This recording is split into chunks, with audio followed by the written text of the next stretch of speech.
Imagine a coffee shop where the only exit is guarded by an incomprehensible entity. A shack in the middle of nowhere where you have to feed flesh to a sentient hole. Or a national park prone to creepy occurrences and mysterious cosmic influence. Hello everyone and welcome to another cosmic horror depictions video. This time I picked out 3 indie games from itch.io that fit the category and I really enjoyed playing all of them. I linked all the games in the description if you want to check them out for yourself. Of course I will be spoiling them, and with that being said, let's get started. Voices of the Void is a pretty big game, and from what I saw online, you could spend hundreds of hours in it and still not discover all its secrets. However, my experience was very fun, even in the 8 or so hours I spent so far in this mysterious world. In the game, you work in a national park prone to many strange occurrences, in a base where your job is to decipher signals from space and report them to the boss. And I have to say, this process of learning how to operate the computer and the servers and how everything works took me way longer than it should have. But once I got the hang of it, it was super satisfying and I started to really enjoy it. I felt like I was actually doing something, not just playing a mindless minigame. You have to find the signal from space, tune the computer that deciphers it, then download it onto a drive. At the end of each day, you submit your work and the drone comes to pick it up. This game has quite a bit of hype around it, and in a lot of the gameplay I saw on YouTube, people find all sorts of alien spaceships and cryptids across the map. My experience was actually quite subtle compared to these. Maybe I have to play more to discover that stuff, but I still had a great time and really enjoyed the atmosphere. And what I experienced was more like a slow creeping dread, which was right up my alley.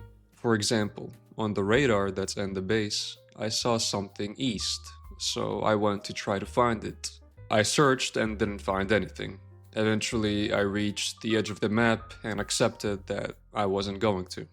But as I kept going, I passed a biohazard sign and found a cave nearby. Of course, I entered, and the first thing that happened is a bizarre, monstrous sound played. Then, as I kept walking around, I found what seemed to be a nest of some sort. I went deeper and eventually started tumbling and died. But the mystery of this cave made me want to play the game even more. And it's not like it was a quest or anything, I just happened to find it when looking for something else.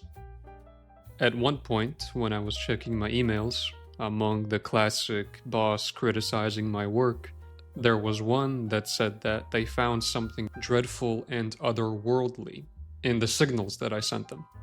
And these signals take quite a while to download, and also every day you have to go outside to get hash codes from the stations. All this gives you the chance to walk around the map and explore, so you slowly get a sense of the vibe of this place. The world building is really cool. From the very start, it's clear that this base is meant for more than just you, yet there is nobody else there. And it's quite a mystery what happened to those who were here before. And I loved the lore hints and finding interesting things scattered throughout the map. For example, I was going to fix one of the stations, and I found a hole emitting a deep sound. There was a nearby note saying that they couldn't record it, and that it's a deep metal squeak. In another little house, I found some very ominous notes of a guy who got attacked by who knows what. The note said that it had glowing eyes, and it was making ungodly sounds, and that its bite was like a hydraulic press. Very scary. I'm not sure if this part was a glitch, but I saw a red car tumbling down the cliff and there was a black box on it. It seemed pretty weird. Right after this, I found some strange red fire moving on the ground. There was also this weird stone totem thing with a candle in the middle. So it's the little things like this that make the game interesting. All these shenanigans let you know that this place is under the influence of very powerful forces for one reason or another. and you feel very insignificant when deciphering mysterious signals from the void, or just witnessing all that happens in the park. It's mostly just deciphering signals and repairing stations, but every time you head out, there is a chance that something bizarre like this will happen, making it interesting. Knowing that there are monsters and stuff out there, both from the notes I found and other videos on YouTube, made me double guess everything. Like these wires dangling a bit too hard in the wind. Or maybe it wasn't the wind at all, but something else making them do that. Every now and then I'd stop walking and the footsteps would have a bit of a delay, or maybe it was someone behind me. Or when I tried to sleep and I kept getting notified that I can't because I sensed something, followed by a very thick fog rolling around out of nowhere. The closest thing I got to a jump scare was this one time I got too tired and started seeing eyes in the corner of the screen. When I turned to face them, they disappeared. I tried to get closer and even throw garbage at them, but I couldn't do much, and then shortly after I passed out. I loved these little things, mixed together with the cozy task of doing the day job. But maybe the scariest thing of all was trying to get the ATV back from the water while dying of hunger. Wait, try grabbing it. It's right there. Try grabbing it from where you are.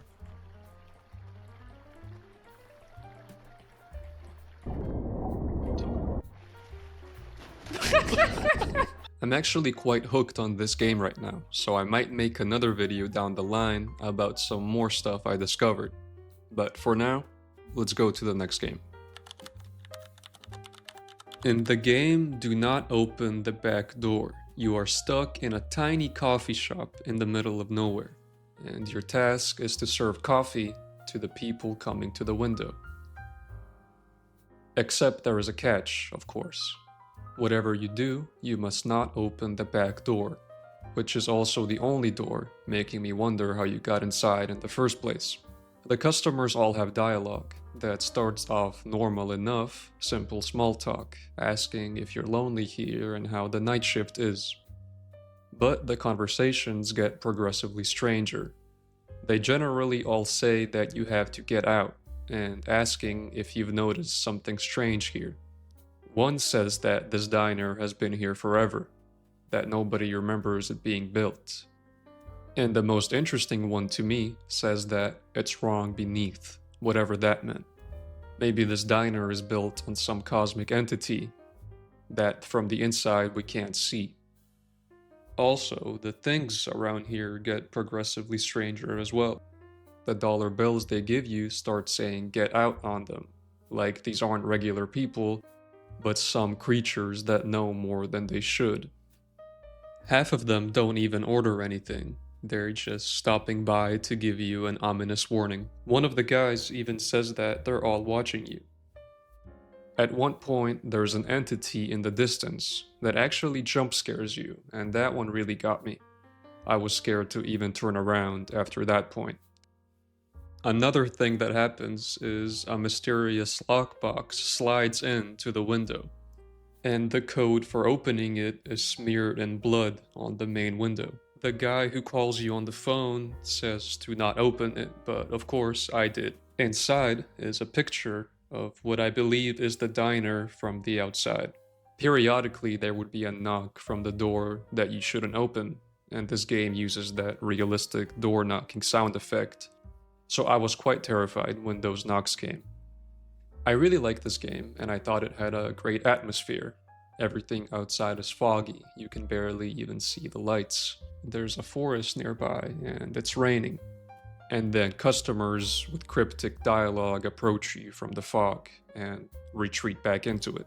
I've always been intrigued by diners or regular day locations placed somewhere wrong, like the movie Legion with the diner from hell. And the process of serving customers and making coffee is cozy, even though you are trapped here in some strange realm. There would be a knock, which would scare me. Then I would see a customer approach and ask for a coffee, which would give me that sense of safety again. And the small window that you can close makes you feel like 5% safer from the outside terrors. Another strange thing that happens is half the customers are ordering a dine-in coffee. It's actually weird that this is even an option, since there's no area to drink or sit. There's no saving or checkpoints since the game is pretty short. You play and then replay the same thing, maybe with a different ending.